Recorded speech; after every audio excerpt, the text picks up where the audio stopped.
Hi everyone, welcome back to the channel. In this video, we'll discuss chapter number 13, The Modern Age in Europe, Industrial Revolution. बेटा इस video में सबसे पहले तो हम discuss करेंगे कि भाई इंडस्ट्रियल रेवोल्यूशन है क्या, फिर वो कौन से कॉजेज़ थे, कौन से फैक्टर्स थे जिनकी वजह से इंडस्ट्रियल रेवोल्यूशन पॉसिबल हो पाया, कैपिटलिज्म क्या है, सोशलिज्म क्या है, बहुत कुछ इस चैप्टर में हमें पढ़ना है एंड ऑल इन ऑल बहुत ज़्यादा इंटरेस्टिंग ये चैप्टर है। अब बेटा अगर हम बात करें कि भाई इंडस्ट्रियल रेवोल्यूशन है क्या, तो इंडस्ट्रियल रेवोल्यूशन मतलब वो सारे चेंजेस जो इंडस्ट्री में आए कब, second half of 18th century से लेकर के first half of 19th century तक, मतलब 1750 से 1850s तक जो भी चेंजेस आए 1750s से मतलब 60s में, 70s में, 80s में से लेकर कब तक 1850 तक जो भी चेंजेस हमने इंडस्ट्री में देखे उन्हें ही हमने क्या कहा बेटा, इंडस्ट्रियल रेवोल्यूशन। बेटा सेंचुरी एक पीछे चलती है, जैसे 18th सेंचुरी की जब हम बात करें तो वो पीरियड 1701 से स्टार्ट होकर कब तक चलेगा, 1800 तक, ठीक है। अब इन्होंने सेकेंड हाफ बोला तो मतलब 1750s के बाद वाले की बात हो रही है, ठीक है। चलो, तो जो टर्म इंडस्ट्रियल रेवोल्यूशन है वो डिनोट करता है वो सारी चेंजेस को जो कब हुए बेटा, second half of 18th century, second half बोले तो 1850 के बाद वाला टाइम, और कब तक हुए, first half of 19th century मतलब 1850 तक जो चेंजेस हुए इन्हें हम क्या कहते हैं, इंडस्ट्रियल रेवोल्यूशन। और ये चेंजेस कहाँ आए, इंडस्ट्री में। क्लियर है? अब इंडस्ट्रियल रेवोल्यूशन वो सारे चेंजेस को हम कहते हैं जो इंडस्ट्री में आए, कब आए, second half of 18th century and first half of 19th century. Clear है? चलो, ऐसा नहीं था बेटा कि इसके पहले फैक्ट्रीज नहीं हुआ करती थी या इंडस्ट्री नहीं थी, ऐसा बिल्कुल भी नहीं था। फिर वो जो फैक्ट्री थी, वो जो इंडस्ट्रीज थी, वो प्योरली किस पे काम करती थी, हैंडमेड गुड्स पे। अगर कोई फैक्ट्री है तो वहाँ पर क्या ही हो रहा होगा, हाथों से काम हो रहा होगा, ठीक है। अंटिल दिस पीरियड, इस पीरियड तक जो गुड्स है वो मैन्युफैक्चर होते थे, इवन एक्सपोर्ट भी होता था, इंपोर्ट भी होता था, पर वो किन चीज़ों का होता था बेटा, हाथों से बनी हुई चीज़ों का होता था। अगर हम इंडियन कॉटन टेक्सटाइल की बात करें तो हम बहुत पहले से हमारे इंडियन कॉटन टेक्सटाइल को एक्सपोर्ट किया करते थे, पर वो कौन सा टेक्सटाइल हुआ करता था, हैंडमेड। क्लियर है इतनी चीज़ें? चलो, जैसे ही इंडस्ट्रियल रेवोल्यूशन आया बेटा तो जो एम्प्लॉयर थे उन्होंने वर्कर्स को हायर किया कि भाई आप मशीन्स का यूज़ करो फैक्ट्री में। क्लियर है? तब जब इंडस्ट्रियल रेवोल्यूशन आएगा तो क्या होगा, जो एम्प्लॉयर होंगे, जो नौकरी देने वाले लोग होंगे, वो वर्कर्स को तो हायर करेंगे पर क्या कहेंगे भाई कि आप मेरी फैक्ट्री में आओ, काम करो, पर किसकी हेल्प से, मशीन्स की हेल्प से। मतलब अब हैंडमेड गुड्स से हम काय के ऊपर टर्न हो जाएंगे बेटा, मशीन मेड गुड्स पर, ठीक है। जो एम्प्लॉयज़ होंगे उन्हें वेजेस दिए जाएंगे, उनके लेबर की जो भी मेहनत वो एम्प्लॉय करेगा उसके बदले उसे क्या मिलेगा, लेबर मिलेगा। क्लियर है? पर अब वो लेबर हाथों से काम नहीं करेगा बेटा, किससे काम करेगा, मशीनों से काम करेगा। क्लियर है? तो ऐसे कह सकते हैं भाई कि इस पीरियड में एक बहुत बड़ा चेंज आया। वो चेंज था कि हम हैंड वर्क से काय पे शिफ्ट कर गए, मशीन वर्क पर शिफ्ट कर गए, ठीक है। हैंडमेड मटेरियल से हम किस पर शिफ्ट कर गए, मशीन मेड मटेरियल पर शिफ्ट कर गए। From domestic system to factory system. बेटा पहले ऐसे होता था कि लोग अपने घरों में, अपने घर के आसपास ही अपनी फैक्ट्री, अपनी वर्कशॉप चलाते थे, उसी में वो घर घर के फैमिली मेम्बर्स मिलके काम करते थे। पर अब ये जो डोमेस्टिक सिस्टम था ये काय में कन्वर्ट हो जाएगा, फैक्ट्री सिस्टम में कन्वर्ट हो जाएगा। क्या फर्स्ट पैराग्राफ क्लियर है आप लोगों को? फर्स्ट पैराग्राफ स्टार्ट होता है इंडस्ट्रियल रेवोल्यूशन क्या है, तो ये वो पीरियड है जहाँ पर हमने इंडस्ट्री में चेंजेस देखे। स्पेसिफिक टाइम फ्रेम की बात करें तो सेकेंड हाफ 18th सेंचुरी से शुरू होकर 19th सेंचुरी के फर्स्ट हाफ तक जो भी चेंजेस आपने इंडस्ट्री में देखे उन्हें हम इंडस्ट्रियल रेवोल्यूशन कहेंगे। फिर हमने देखा कि भाई काम पहले भी होता था, फैक्ट्री पहले भी थी, पर पहले हम लोग हाथों से बने प्रोडक्ट्स में डील करते थे, जो भी प्रोडक्ट बनता था उसे हाथों से बनाते थे। पर ग्रेजुअली हमने शिफ्ट किया, लेबर की रिक्वायरमेंट तो रही, एम्प्लॉयर्स ने लेबर्स को रखा, उन्हें वेजेस भी पे किए, पर उन लेबर्स से कहा कि आप किसका यूज़ करें, मशीन्स का यूज़ करें। और जो डोमेस्टिक सिस्टम था वो काय पे शिफ्ट कर गया, फैक्ट्री सिस्टम पे शिफ्ट कर गया। क्लियर है? अब हम इन शॉर्ट डिस्कस करेंगे कि भाई इंडस्ट्रियल रेवोल्यूशन नाम है उन चेंजेस का, वो सीरीज़ में जो चेंजेस हुए, कहाँ पर, इंडस्ट्री में, जहाँ पर हम लोगों ने एक बड़ा सा शिफ्ट देखा कि हम हैंडमेड गुड्स से किस पे शिफ्ट कर गए, मशीन मेड गुड्स पे शिफ्ट कर गए, और इन्हीं सीरीज ऑफ चेंज को हम क्या कहते हैं, इंडस्ट्रियल रेवोल्यूशन। क्लियर है? In short, industrial revolution is a name given to series of changes. एक दो चेंजेस नहीं थे बेटा, सीरीज ऑफ चेंजेस थे that brought about a transition, जिन्होंने कन्वर्ट किया, चेंज किया प्रोडक्शन बाय हैंड को किससे, प्रोडक्शन बाय मशीन। अब हम प्रोडक्शन बाय हैंड की जगह किस पे ज़्यादा रिलाई करने लगे, प्रोडक्शन बाय मशीन से। जो स्मॉल स्केल प्रोडक्शन था वो क्या बन गया, लार्ज स्केल प्रोडक्शन। बेटा जब हम लोग हैंडमेड कुछ बनाया करते थे तो जो हमारा प्रोडक्शन था वो मैसिव लेवल पे नहीं हो पाता था, हम स्मॉल स्केल पे प्रोडक्शन करते थे, पर बाद में हम लोग किस पे शिफ्ट कर गए, मैसिव प्रोडक्शन करने लगे, लार्ज स्केल पे प्रोडक्शन होने लगा। क्लियर है? From handmade goods to machine made good. Clear है इतनी चीज़ें? चलें आगे। ये आप एज इट इज़ लर्न करेंगे। मैं एक बार फिर से रीड कर रही हूँ। इंडस्ट्रियल रेवोल्यूशन नाम दिया गया है उन सीरीज ऑफ चेंजेस को जिन्होंने हमारी लाइफ में, हमारे प्रोडक्शन के सिस्टम में एक चेंज लाए। हम प्रोडक्शन बाय हैंड से किस पे शिफ्ट कर गए, प्रोडक्शन बाय मशीन पर। क्लियर है? स्मॉल स्केल प्रोड्यूसर से हम क्या बन गए, लार्ज स्केल प्रोड्यूसर बन गए।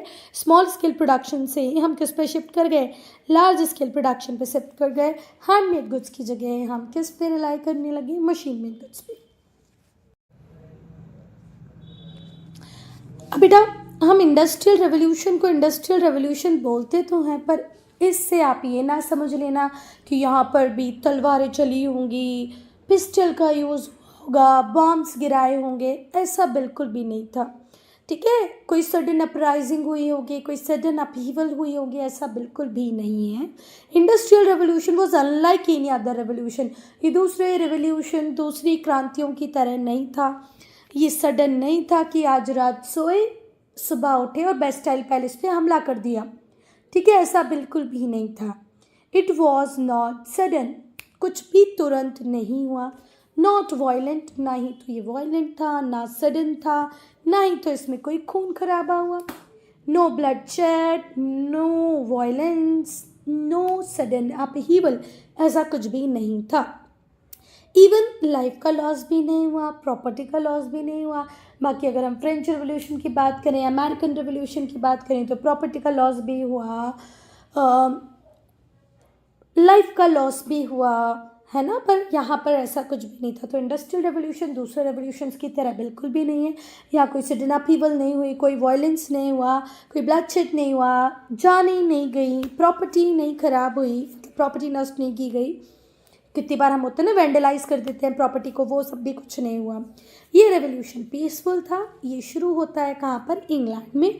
कब शुरू होता है बेटा, मिड 18th सेंचुरी में, मतलब 1850s में शुरू होता है। मिड 18th बोल रहे हैं, मतलब 1850, 51, 52, 53, 51, 52, 53 and so on and so forth, मतलब 50s में ये स्टार्ट हुआ। क्लियर है? It began in England. कहाँ पर शुरू हुआ, इंग्लैंड में शुरू हुआ। कब शुरू हुआ, मिड 18th सेंचुरी में शुरू हुआ। By mass production of goods. और अब प्रोडक्शन का गुड्स स्मॉल क्वांटिटी में नहीं हो रहा था बेटा, मास प्रोडक्शन हो रहा था। विद इन 100 ईयर्स, 100 साल के पीरियड में ही हम लोगों ने देखा कि इंडस्ट्रियल रेवोल्यूशन की वजह से बड़े बड़े चेंजेस आए। वो कौन से चेंजेस थे, political changes, social changes, even लोगों की लाइफ इकोनॉमिकली भी चेंज हो गई।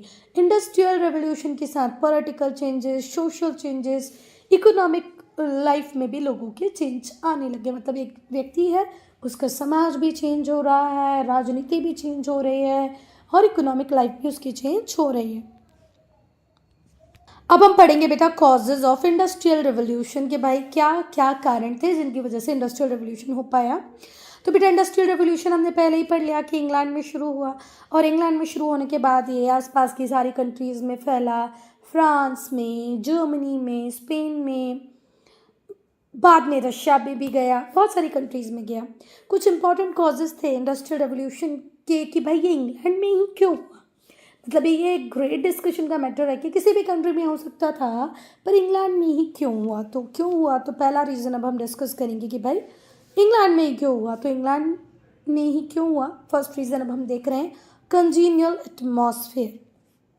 बेटा इस पॉइंट को एक्सप्लेन करूँ उसके पहले तो आपको पता होना चाहिए कि ये जो वर्ड कंजीनियल है इसका मीनिंग क्या होता है। इसका मीनिंग होता है पीसफुल, ठीक है, मतलब शांति से जहाँ पर सब कुछ चल रहा हो, सौहार्दपूर्ण, खुशी खुशी, है ना। तो यहाँ पर बहुत पीस थी, कोई प्रॉब्लम ऐसा सच नहीं थी बड़ी। आप इसे प्लीजेंट भी कह सकते थे कि भाई जो इंग्लैंड का एटमॉस्फेयर था बहुत प्लीजेंट था।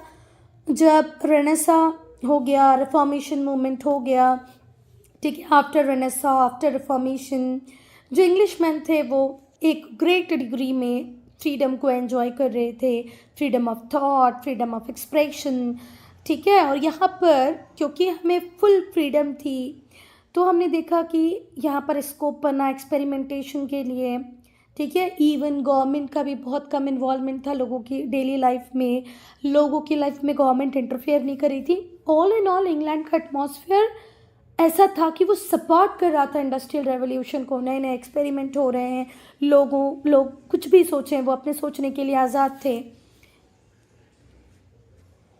सरकारें उन्हें छोटी छोटी बातों पे डिस्टर्ब नहीं करती थी, उनके मैटर्स में बोलती नहीं थी, इंटरफेयर नहीं करती थी।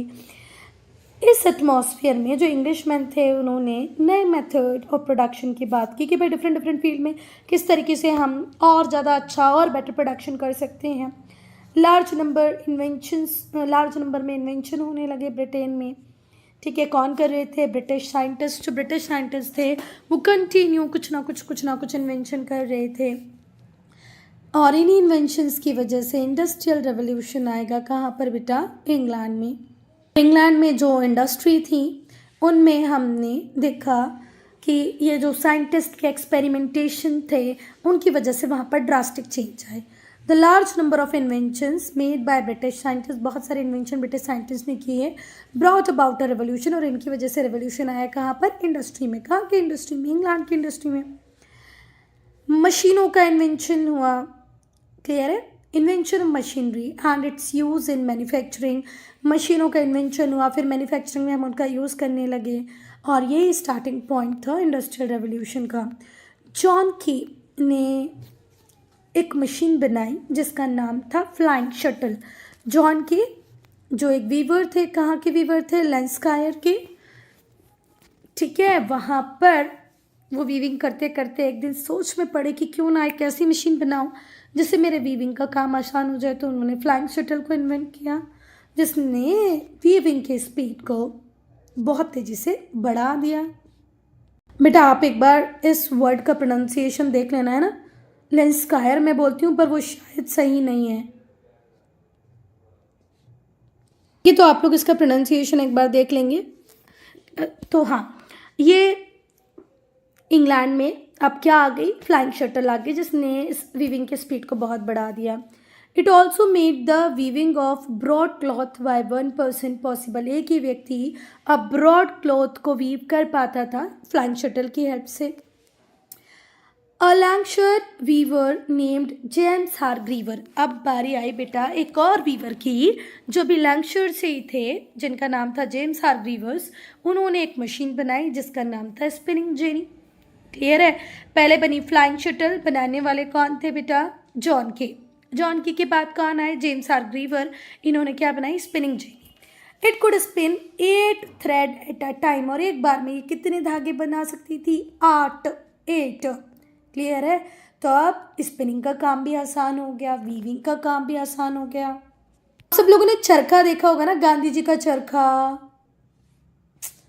ऐसे होता था ना, चरखा। तो इस गांधी जी के चरखे पे, या जो चरखा था, ये इसको क्या बोलते हैं, स्पिनिंग व्हील।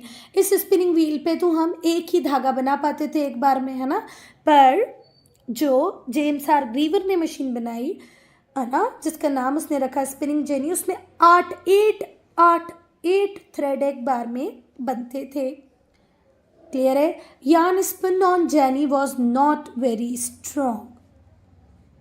8 धागे तो बन रहे थे बेटा, ओल्ड फैशन स्पिनिंग व्हील से वो अच्छा भी था, कि भैया 8 धागे एक बार में बन रहे हैं, पर बेटा जेनी पे जो धागा बुना जाता था वो उतना स्ट्रांग नहीं होता था।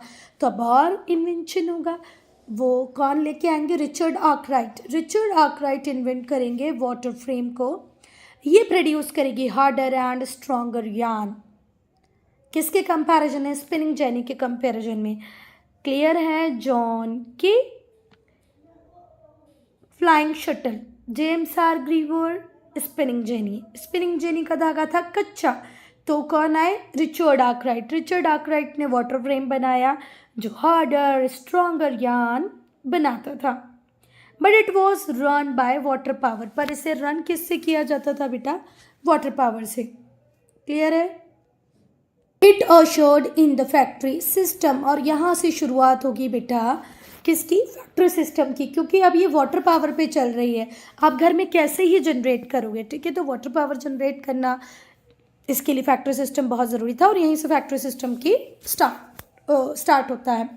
सेकेंड रीज़न है कॉलोनियल एम्पायर। पहला रीज़न हमने पढ़ लिया, अब हम दूसरा रीज़न पढ़ेंगे, वो है कॉलोनियल एम्पायर। इंग्लैंड के पास एक बहुत बड़ा एम्पायर था। एक टाइम में ऐसा कहा जाता था कि इंग्लैंड का सूरज कभी डूबता ही नहीं है। United states of America England, south Africa England, India England, Australia England, मतलब कहीं ना कहीं तो सूरज होता ही होगा दिन में।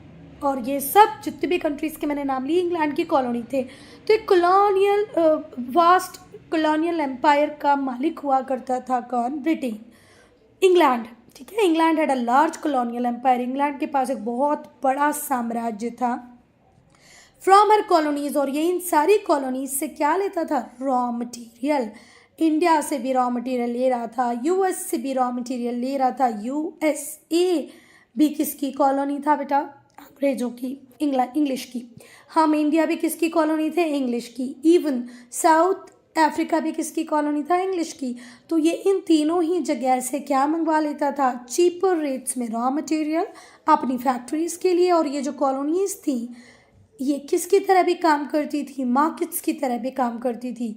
इंडिया से कॉटन थ्रेड जो भी आपको लेना है वो ले लो, यहाँ पर उसको प्रोसेस करो इंग्लैंड में, उससे क्लॉथ बनाओ और वापस किसको ही बेच दो? इंडिया को ही बेच दो। तो कॉलोनीज दो तरीके से अंग्रेज़ों की मदद करती थी। एक तो उसे रॉ मटेरियल देती थी, यहाँ से क्या गया? रॉ मटेरियल, और यहाँ से बना हुआ क्लॉथ आया। तो ये एक बड़ा मार्केट भी थी और सप्लायर भी हुआ करती थी रॉ मटेरियल की। क्लियर है? चले आगे बेटा। अब हम थर्ड फैक्टर डिस्कस करेंगे जो है अवेलेबिलिटी ऑफ नेचुरल रिसोर्सेज। बेटा इंडस्ट्रियल रिवोल्यूशन के लिए जो दो बेसिक कंपोनेंट चाहिए थे वो थे आयरन और कोल, और ये दोनों ही भर भर के इंग्लैंड में अवेलेबल थे। नेचुरल रिसोर्सेज जैसे कि आयरन और कोल दोनों ही अवेलेबल थे इंग्लैंड में। Iron and coal mines were situated close to each other. और बेटा आयरन और कोल माइंस क्लोज प्रॉक्सिमिटी में थी, पास पास में सिचुएटेड थी। आयरन से मशीन बनती है और कोल चीप फ्यूल की तरह काम करता है, ठीक है? अगर आपको मशीन बनानी है तो क्या बिना आयरन के बना सकते हैं? बिल्कुल नहीं। तो लोहे से इन्होंने बनाई मशीन, और मशीन चलाने के लिए जो फ्यूल चाहिए था वो किसके थ्रू मिला? कोल के थ्रू मिला। ये दोनों ही जो फैक्टर है इनकी वजह से इंग्लैंड में इंडस्ट्रियल डेवलपमेंट पॉसिबल हो पाए। बेटा अब हम फोर्थ पॉइंट को डिस्कस करेंगे, increase in the demand for goods. बेटा गुड बना के रख लेने से कुछ नहीं होता, वो मार्केट में बिकेगा तब आपके पास पैसा वापस आएगा। तो यहाँ पर जो प्रोड्यूसर्स थे उन्हें दो टाइप से इंसेंटिव्स मिल रहे थे। एक तो जब वो अपने गुड्स को बना के सेल आउट कर रहे थे तो उन्हें बहुत प्रॉफिट हो रहे थे, तो वो उस मेजर प्रॉफिट को अर्न करने के लिए ज़्यादा से ज़्यादा गुड को प्रोड्यूस कर रहे थे, ठीक है? The incentive to produce more and more goods was provided by two factors. दो फैक्टर्स थे जो प्रोड्यूसर्स को मोटिवेट कर रहे थे कि भैया ज़्यादा से ज़्यादा गुड बनाओ। पहला, बहुत ज़्यादा प्रॉफिट हो रहा था, जैसे जैसे ट्रेड एक्सपांड हो रहा था, है ना, वैसे वैसे हमारे प्रोड्यूसर्स को हो रहा था बहुत ज़्यादा प्रॉफिट के चलते ही हमारे जो प्रोड्यूसर्स थे वो नई नई मशीन्स को, नए नए वेज को, नए नए तरीक़ों को डिस्कवर कर रही थी, जिससे वो अपने प्रोडक्शन को बढ़ा पाए, क्योंकि मोर प्रोडक्शन मीन्स मोर प्रॉफिट। दूसरा, जब नेपोलियनिक वॉर हुए तो जो इंग्लिश इंडस्ट्रीज़ थी उस टाइम में बहुत एक्टिव हो गई। जब नेपोलियनिक वॉर चल रहे थे, नेपोलियन ने 1804 में अपने आप को क्राउन कर लिया था, और अपने आप को क्राउन करने के बाद उसने अपने आसपास की जितनी भी कंट्रीज़ थी उन सबको कनकर करना चालू किया। तो जब नेपोलियनिक वॉर चल रहे थे तो जो दूसरे एरियाज़ की जो ट्रेड था, जो इंडस्ट्री थी, वो सारी डैमेज होने लगी बिकॉज ऑफ नेपोलियन, है ना। जिस भी कंट्री में वॉर वगैरह चलते हैं तो वहाँ इंडस्ट्रीज़ कहाँ ठीक से फ्लरिश कर पाती हैं। तो बेटा जब एक एक करके नेपोलियन टेरिटरीज़ को अक्वायर करता जा रहा था, तो साथ ही साथ हम देख रहे थे कि उस कंट्री का ट्रेड, इंडस्ट्री, सब कुछ डैमेज होता जा रहा था। अब यहाँ पर एक ही व्यक्ति बचता है, एक ही कंट्री बचती है जो बहुत अच्छे तरीके से काम कर रही थी, और वो थी इंग्लैंड। क्लियर है? एक ही व्यक्ति बोलना गलत होगा, एक ही कंट्री जिसका नेपोलियनिक वॉर से भी कुछ बिगड़ा नहीं और वो कंटिन्यू प्रोडक्शन करती रही, प्रॉफिट अर्न करती रही। तो दूसरा हम क्या लिखेंगे, जो नेपोलियन वॉर हो रहे थे इससे जो आसपास की कंट्रीज़ थी उनका ट्रेड और इंडस्ट्री पूरी तरह डैमेज हो गया। मतलब कॉन्टिनेंटल कंट्रीज़, मतलब यूरोप एक कॉन्टिनेंट है, वहीं पे फ्रांस है, वहीं डेनमार्क है, वहीं जर्मनी है, वहीं इटली है, स्पेन है, पोर्चुगल है ना। तो जहाँ जहाँ नेपोलियनिक वॉर चल रहे थे वहाँ वहाँ ट्रेड इंडस्ट्री डैमेज होती जा रही थी और इंग्लिश उसका फ़ायदा उठा रहे थे और वहाँ पर अपना ट्रेड कर रहे थे। Since these war were never fought in Britain, और ये जो नेपोलियनिक वॉर थे ये ब्रिटेन में नहीं लड़े गए, तो ब्रिटेन में रहा अच्छा खासा पीस। ठीक है, और इस पीस के कारण ही वहाँ पर इंडस्ट्रियल प्रोडक्शन बढ़ पाया। अब बेटा हम फिफ्थ फैक्टर डिस्कस करेंगे जो है अवेलेबिलिटी ऑफ लेबर। बेटा फ्यूडल सिस्टम के ख़त्म हो जाने से बहुत सारे लोग अनएम्प्लॉयड हो चुके थे, है ना, उनके पास कुछ काम ही नहीं था। तो जब इंडस्ट्रियल रेवोल्यूशन आया इंग्लैंड में तो जो लेबर थे वो आकर के सीधे इंडस्ट्रीज़ में काम करने लग गए। बहुत सारे हमारे किसान भाई थे जो अनएम्प्लॉयड थे, वो शहरों की तरफ शिफ्ट करते हैं और सिटीज़ में आकर के काम करने लग जाते हैं। तो जो फ्यूडल सिस्टम था वो ब्रोक डाउन हुआ and the agrarian revolution preceded the industrial revolution. फिर क्या आता है बेटा, इंडस्ट्रियल रेवोल्यूशन आता है और इसकी वजह से बहुत सारे जो पीजेंट्स, बहुत सारे जो किसान होते हैं जो अनएम्प्लॉयड रह रहे होते हैं, उनके पास कोई काम नहीं होता, वो सिटीज़ की तरफ आ जाते हैं। और बहुत सारे जो लेबर्स होते हैं अब इंग्लैंड में अवेलेबल हैं, जो रेडी हैं, जो फैक्ट्रीज़ में काम करना चाहते हैं। तो इसको इतना सब कुछ ना भी लिखना चाहो बेटा तो इतना लिख सकते हो आप अवेलेबिलिटी ऑफ लेबर में, because of the end of feudal system an number of peoples were available to work in industries. ठीक है, और with the end of feudal system many peasants who were employed shifted towards cities and worked there in the factories। इतना लिख दोगे तो भी चलेगा। Effective transportation system, बेटा जब भी आपको किसी फैक्ट्री को, इंडस्ट्रीज़ को, ट्रेड को पॉसिबल करना है तो एक अच्छा नेटवर्क तो होना चाहिए। ऐसा इंग्लैंड में भी था कि वहाँ कनेक्टिविटी बहुत बढ़िया थी। एक अच्छा ट्रांसपोर्ट सिस्टम बहुत ज़रूरी है इफ़ेक्टिव ट्रेड एंड कॉमर्स के लिए। आज भी हम बोलेंगे कि हमें अगर अच्छे तरीके से ट्रेड करना है, बिजनेस करना है, व्यापार करना है तो ट्रांसपोर्टेशन तो अच्छा होना चाहिए। अगर हम सेकेंड हाफ की बात करें 18th सेंचुरी की, मतलब 1750s, 1760s, 1770 की, तो यहाँ पर ट्रांसपोर्टेशन सिस्टम एडिकेट था, पर्याप्त अच्छा खासा सिस्टम था। ये लोग टारकोल का यूज़ करते थे, टार का यूज़ करते थे और रोड्स बनाते थे। आपने डामर का नाम सुना होगा ना, एक काले कलर का, एक बहुत ही गंदी स्मेल वाला, वो आप लोगों ने रोड बनते देखी होंगी ना, डामर बोलते हैं अब हम लोग, आप लोग क्या बोलते हैं मुझे नहीं पता। तो डामर मतलब टारकोल, और जो टार था उससे रोड बनने लगे यूरोपियन कंट्रीज़ में। स्टीम बोट आ गए, स्टीम शिप्स आ गए, इनका यूज़ भी होने। अब बेटा यहाँ पर एक और नए इन्वेंशन को हम पढ़ेंगे। वो इन्वेंशन था लोकोमोटिव इंजन का। किसने किया था?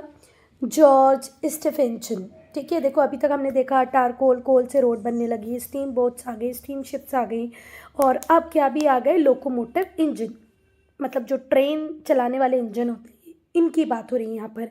जॉर्ज स्टेफेंसन ने डिज़ाइन किया एक लोकोमोटिव इंजन, और इस लोकोमोटिव इंजन का यूज़ काय में होता था? Which was use for hauling coal, coal को खींच के लाने के लिए होता था। कहाँ से कोल लेके आ रहे थे? किलिंगवर्थ कोयलरी। कोयलरी बेटा वो प्लेस होती है जहाँ पर कोल माइनिंग वगैरह चलती रहती है ना, जहाँ कोयले की इमारतें या कोल माइनिंग चल रही होगी, वहाँ से कोयला खींच के लाने के लिए। हॉलिंग का मतलब होता है खींच के लाना, ठीक है। तो उस कोयलरी से कोयला ढोने के लिए या कोयला लाने के लिए लोकोमोटिव इंजन का यूज़ होने लगा। और यहाँ से हम देखते हैं कि ट्रांसपोर्ट में एक नया ही रिवोल्यूशन आ गया। क्लियर है? अब आपके पास इंजन भी है, लोकोमोटिव इंजन है, स्टीम बोट है, स्टीम शिप्स है और एक अच्छी रोड। बेटा अब हम पढ़ेंगे एक और इन्वेंशन जिसका नाम है स्टीम इंजन, ठीक है। अब हम देखेंगे स्टीम का यूज़ कैसे हुआ। तो एक और व्यक्ति आते हैं, बड़े ही होशियार होते हैं, जिनका नाम होता है जेम्स वॉट। जेम्स वॉट एक इंजन बनाते हैं, जिस इंजन को क्या कहते हैं हम? Steam engine. सोचो ना, भाप से भी कोई चीज़ चल सकती है, ये तक वो लोग कर पाए, है ना। तो स्टीम से उन्होंने इंजन चलाया, भाप से इंजन चलाया। सोचने में लगता है ना कैसे हुआ होगा, पर कर दिया। जो डिस्कवरी हुई स्टीम की कि as a source of energy इसको भी यूज़ कर सकते हैं, एज अ पावर इसको भी यूज़ कर सकते हैं, इसने और ज़्यादा रेवोल्यूशनराइज कर दिया इंडस्ट्रियल रेवोल्यूशन को, और ज़्यादा हेल्प की इंडस्ट्रियल रेवोल्यूशन की। फैसिलिटेट करना मतलब मदद करना। तो स्टीम पावर ने, स्टीम इंजन ने इंडस्ट्रियल रेवोल्यूशन को बहुत हेल्प किया। एट 19th सेंचुरी, बेटा 19th सेंचुरी में स्टीम पावर से आप लैंड के ऊपर भी चल पा रहे थे और सी के ऊपर भी चल पा रहे थे। मतलब ऐसी बहुत सारी बोट्स वगैरह बन गई जहाँ पर स्टीम इंजन का, स्टीम बोट चलने लग गई। तो मतलब अब आप स्टीम इंजन के थ्रू लैंड के ऊपर भी चल सकते थे और पानी के ऊपर भी चल सकते थे, सी के ऊपर भी चल सकते थे। तो ट्रांसपोर्ट सिस्टम भी बहुत ज़्यादा रेवोल्यूशनराइज हुआ। हमने देख लिया रोड बराबर थी, स्टीम इंजन बनने लग गए, फिर लोकोमोटिव्स बनने लग गए जो कोल से चल रहे थे। तो ऑल इन ऑल सब कुछ बहुत बढ़िया जा रहा था अब तक। बेटा मैं ये वीडियो यहीं पर एंड कर रही हूँ। हम लोग पार्ट 2 स्टार्ट करेंगे कंपैरेटिव स्टडी से, कैपिटलिज्म और सोशलिज्म की।